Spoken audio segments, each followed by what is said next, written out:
Hello and welcome to IGTV session 7. Today I have a special guest, one of my producers on the new EP. You may know him as the guitarist from Mayday Parade, Brooks Betts.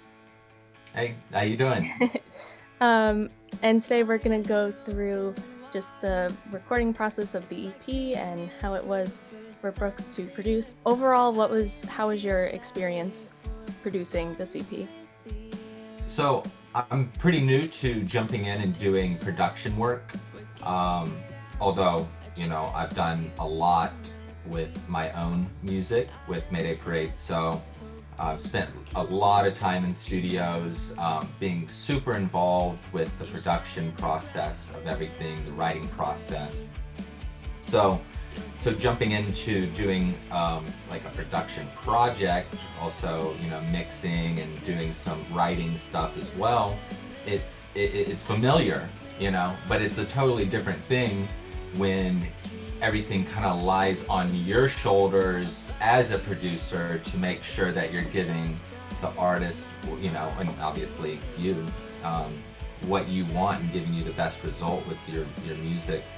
Whereas before, if I'm working on something with, say, my band, then I have very, very clear ideas coming in, or I have a clear idea on somebody else's music that they brought. Like if somebody else in my band had written something, Right. they usually have a very clear picture of what they want to do. So it feels like you're controlling that, and then the producer is making it better, whereas being on the other end of it, of you having the material and then me trying to make it the best it can be on top of that, it's just it's a turn of the table, I guess. But it was a lot of fun, and like it wasn't much different than the processes that I've gone through, besides just feeling a little bit more weight on the shoulders of giving you the best that I can give. Taking from like what you knew about producing before and then actually doing it yourself, what was your like favorite part about producing? Well, my favorite part about it is honestly, it's more about it was the engineering of it, and it was the mixing part of it, and just getting the right takes, making sure that everything was going to be polished and professional, and knowing that I guess my ear and that my idea of what something should sound like in an end product, knowing or challenging myself and yourself to get those down on tape or on computer, Pro Tools, that challenge, of like not settling for, subpar, or, Yeah. making sonically and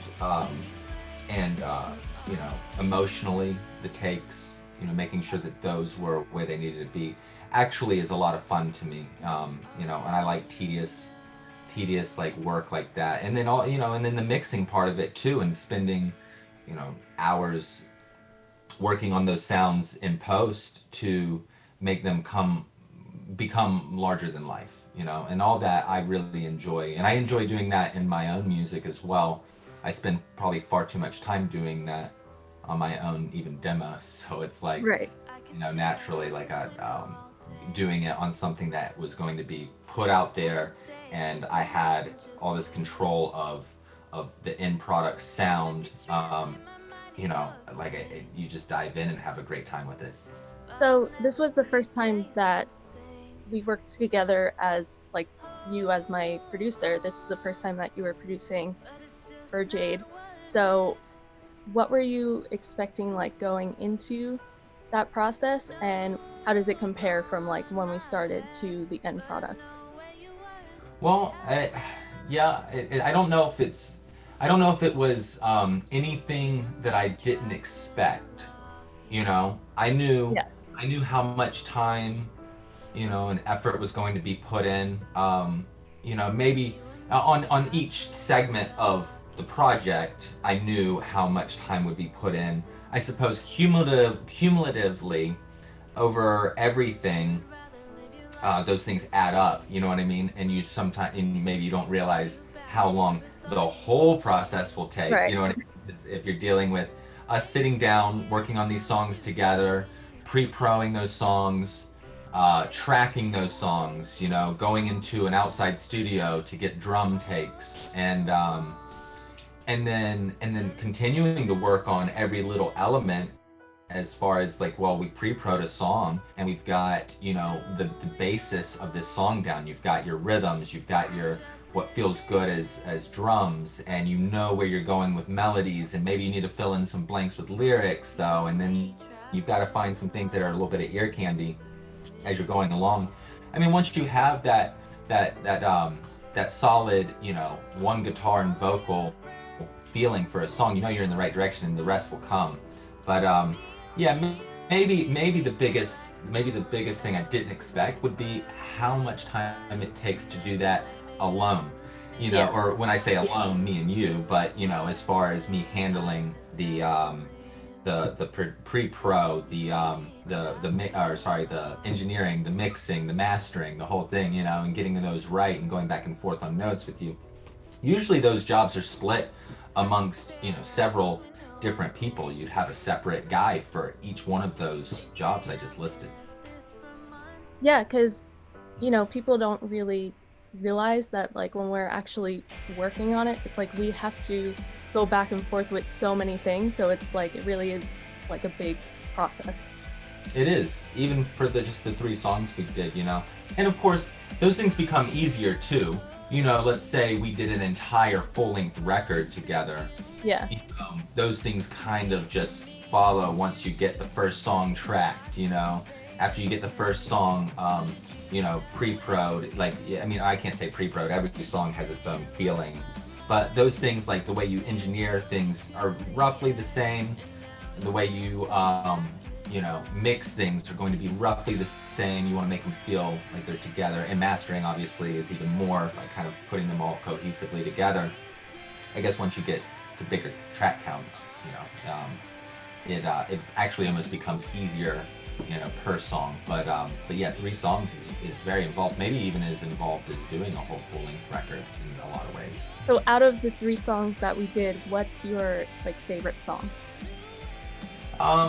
Well, my favorite song is Lock It, just because I think songs like that are really cool. They have a different vibe, and rock is great and fun, you know, of course.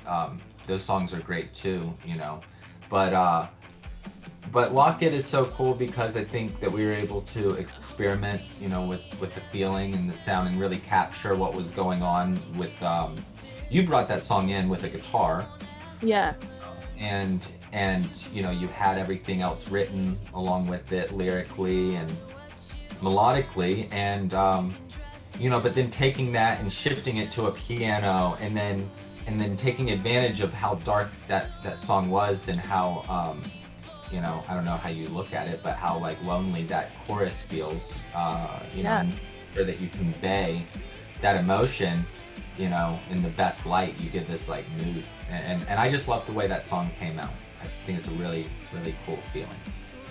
Yeah, that one was really fun for me, just like bringing it into you, because I did have the whole thing written out on guitar. So taking that and, making it something entirely different, but still keeping like the feeling to it, and maybe even adding more feeling to it with that piano. Like I absolutely loved like recording that song. Yeah. Yeah, I loved how it turned out also. Yeah, I think it's important to search out sounds and feelings and things that are different, that can help elevate songs and serve the song in a better way. That's part of the fun and the beauty of pre-proing and working on songs together with an artist, is to lift it to another level. When we're going into like the recording process, what's your favorite part about that, whether it be like when you're recording your own music or when we were recording the EP? My favorite part of the recording process, and it changes, I guess, as you're going.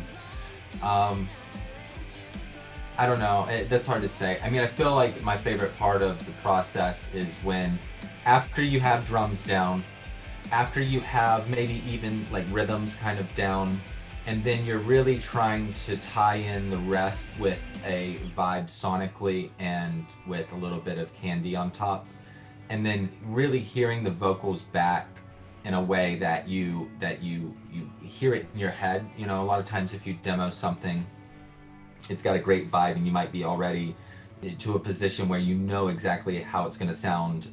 Even in the demo, you're representing it like you want to hear it sound on an actual released recording. But hearing that come to fruition and all of that, like having these vibes be elevated or magnified from the demo to what is going to be finished product. Hearing that come to life is my favorite part.